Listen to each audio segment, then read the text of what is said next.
আমাদের হাসিনা অনেক খারাপ কাজ করছে, একটা ভালো কাজ করছে। সে একটা রাজাকারের তালিকা করছে, এই তালিকায় তার দলকেই 1 নম্বরে রাখছেন, এটা সত্য, এটা আমরা সাপোর্ট করি। আওয়ামী লীগকে 1 নম্বরে রাখছিল, আর দ্বিতীয় যাদেরকে রাখছিল এরা এখন রাজাকার কইতেছে। এরা তো নাই, এখন তো এরাই 1 নম্বর। দ্বিতীয় যাদের নাম 8,500 এই তালিকা করছিল, এখন যারা রাজাকার ফেনা তুলতেছে এদের। জামাতের করছিল 23 জন না 37 জন, এরা সবাই ইন্তেকাল ফরমাইছে। জুলাই যোদ্ধা কম বেশি আমরা সবাইকে স্বীকার করি, আওয়ামী লীগ বাদে বাকি যারা আছে। কিন্তু এখন অনেকে দেখতেছি যে আওয়ামী লীগের ভাষায় কথা বলতেছে, যে কথাগুলো বলে হাসিনার চাইতে দুর্দান্ত, মানে এটাকে বলেছে লেডি ফেরাউন, অনেকে বলছে, আর আমার কথা না, লেডি ফেরাউন বলেছে। তো লেডি ফেরাউন যে কথাগুলো বইলা এখানে কোনো পাত্তা পাইল না, ছাত্ররা টিজ করে বলল তুমি কি আমি কে, রাজাকার। কে বলেছে স্বৈরাচার। সেই স্বৈরাচারের ভাষায় এখন যারা কথা বলবেন, এরা কেউ এখন স্লোগান দিচ্ছে স্বৈরাচার গেছে দিল্লিতে, রাজাকার যাবে পিন্ডিতে।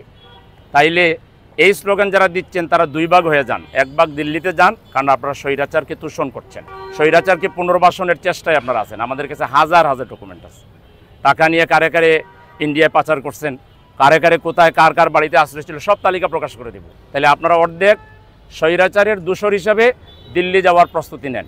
আর আপনাদের দলে যে পরিমাণ রাজাকার আশ্রয় দিয়েছেন, প্রেসিডেন্ট প্রধানমন্ত্রী থেকে শুরু করে, বাকি অর্ধেক পিন্ডি যাওয়ার প্রস্তুতি নেন। এই স্লোগান দিয়ে বাংলাদেশে থাকার, রাজনীতি করার ন্যূনতম কোনো অধিকার আপনাদের নাই।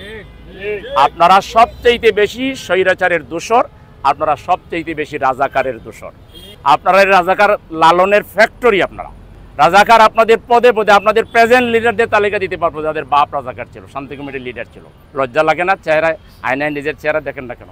শেষ হয়ে যাবেন। হাসিনা যত সময় লাগছে, ওর 10 ভাগের 1 ভাগ টাইম পাইবেন না, 20 ভাগের 1 ভাগ টাইমও পাইবেন না। অতএব এসব বস্তা পচা রাজনীতি বাদ দিয়ে আসেন, মানুষের পাশে দাঁড়ান। কিছু দাঁড়াইছেন আমরা দেখছি, আরও দাঁড়ান, নিজের কথা নিজে কন, দলকে নিয়ন্ত্রণ করেন চাঁদাবাজির হাত থেকে। নাহলে সমস্ত ব্যবসায়ীরা চিটাগাং শিবিরের মিছিল করছিল, শিবিরের মিছিল, এখানে ব্যবসায়ী আসার কথা না, হাজার ব্যবসায়ী মিছিলে যোগ দিয়েছে। এরা কি শিবির তো যারা ছাত্র তার মানে ব্যবসায়ীরা আপনাদেরকে পছন্দ করছে না। অনেকে জুলাই শহীদের নাম নিতে বড় লজ্জাবোধ করে। 71 আমাদের সবার প্রেরণা, 71 এটা আমাদের দেশ, আমরা স্বাধীন করেছি, এখানে সবার কম বেশি অবদান আছে।